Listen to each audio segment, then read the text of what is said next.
nay, nay, nay, nay, nay, nay, nay, nay, nay, nay, nay. Well, you can get to that because the larynx has not gone up. I'm not pulling chest up. Nay, I'm not going to try that because that'll ruin me for the day. Nay, nay, nay, ah! Not doing that. So try that nay, nay, nay. Go light. Don't go heavy. And stay a little bit exaggerated. Nay, nay, nay. Kind of funny sounding. Some people call it a witchy sound.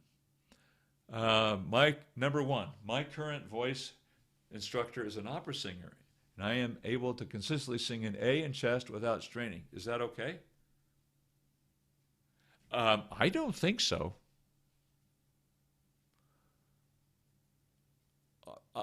My question is, are you really in chest? Well, I don't know. Number one, are you male or female? I'm guessing you're male because A is not that high for a female voice. Are you really in chest or are you in a strong head voice? If you're truly in chest, you're going to get in trouble. If you're just got a strong head voice going, that's what we're all trying to do. And I say, awesome to you. So I'm guessing that you're probably actually in head voice if you're not straining. Ritke, Sharma, how can we be versatile like Elvis Presley? So how we could be so versatile like Elvis Presley, like he sang the song Jail Rock and another Suspicious Minds on the same scale of 2 octaves with different timbre of his voice. You got to have his gift, Rika, First step, number one, you have to have the gift of Elvis Presley. Okay? You probably don't, so you probably will never quite sound like he did. That's okay. We're not supposed to sound. If everybody sounded like Elvis, you would be an Elvis impersonator. There are a lot of them. But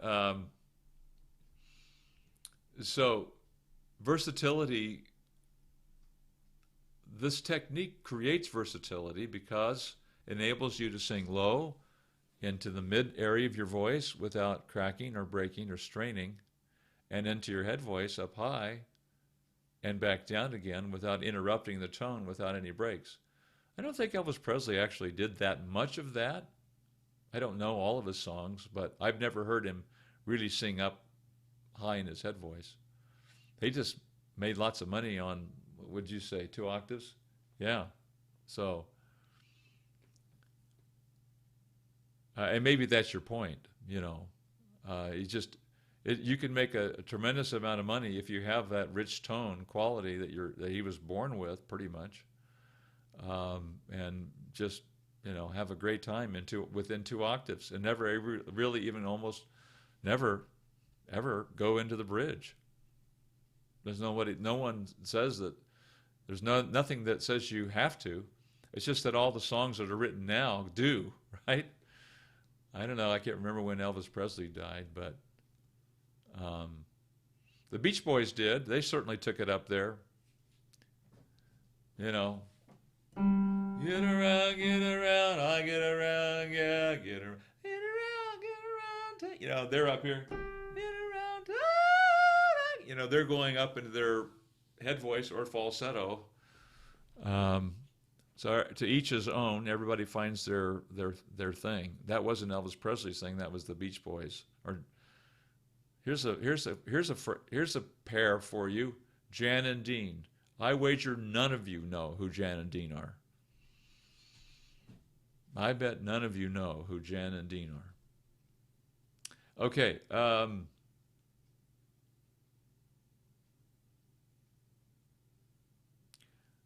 Riddick says how we could use flip falsetto to decorate the timbre of our voice. There are quite a few singers, like let's just say Sarah McLachlan, and listening to her song Angel, she uses the flip into falsetto to stylize, and that's an example of how she decorates her timbre of her voice. I don't think she has to flip in the falsetto, and that's okay if you choose to do that in a song for stylistic purposes. Too bad for you though if that's the only way you can sing it. You're limited then if that's all you can do. But I'm gathering that you don't have to flip in the falsetto if you're keeping the larynx down and doing these things that I'm teaching. Okay. Getting back to, oh my gosh, are you kidding me? It's 3:09. What fun we're having. Is anybody still there? Okay. I went way overboard. All right, so we talked today about intervals, which are really important for ear training. We talked about if you can't match the pitch, I'm not going to be able to help you. And in terms of being able to be on pitch as you go higher and as you're approaching the notes in your bridge, we want to keep the larynx down. So we talked about bubble lips, the gee, bubble lips on several different scales. We talked about keeping that larynx down so we're not pulling the weight of chest up and hiking the larynx up. That's what causes our pitch problems. You'll hear somebody say, gee, gee, gee, gee, gee, gee, gee, gee, gee, gee. And then you hear somebody say, gee, gee, gee, gee, gee, gee, gee, gee, gee, gee. Well, the second's right on the pitch. That's step number one, right? The other will come, the strength of power, everything, that will come. But you've got to start doing it right first. And not pulling up the chest, not reaching up. Okay, so we got to end this because I am so well over time here. Yeah. So thanks everybody. Joe, hi. Joe didn't know you were here today. Joe knows who Jan and Dean is. Okay, Joe. So I still remember this song where the last thing I remember, Doc, it started to swerve. Then I saw the Jag slide into the curve, and then on get out and walk down Dead Man's Curve, something like that. Anyway, thanks, Joe. All right, George. Uh, Great to have you here too. And let me see if I make sure I said hi to everybody. I think I've said hi to everybody. So one male or number one, thanks. Male 16. Okay, that's what I assumed. And all right. Thanks everybody. Until next time, I'm Chuck Gilmore with Power to Sing Live. Number 147 today. You can sing higher with beauty, confidence, and power. See you inside the next video. Take care.